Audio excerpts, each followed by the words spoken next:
people would ask Baba, how do you teach meditation?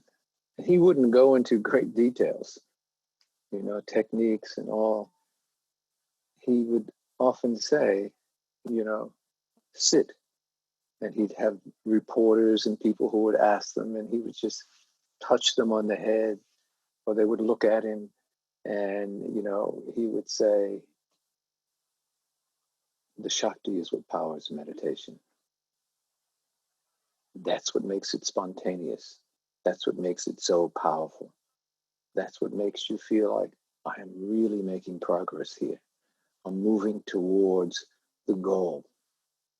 And so I think that's also one of the things that when you think about Shaktipat and lineage and meditation, those three go together, and they're wrapped up so neatly in the whole tradition of Kashmir Shaivism, because they talk specifically and in great detail about how those fit together.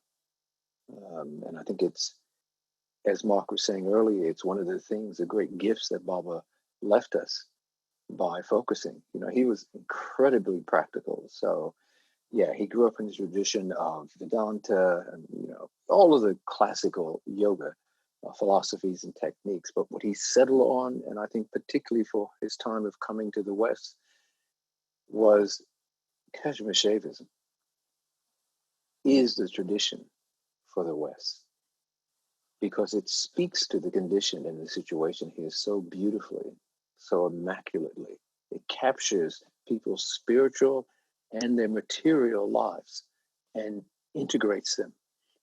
And I don't think that any other philosophy does it as completely, I would say. Obviously, there are traditions that have powerful, Vedanta is powerful, Yoga Sutras, all of those, Buddhism, they all have powerful contributions to make to our sadhana. So you don't eliminate any of the others. We don't say, oh no, you don't do that.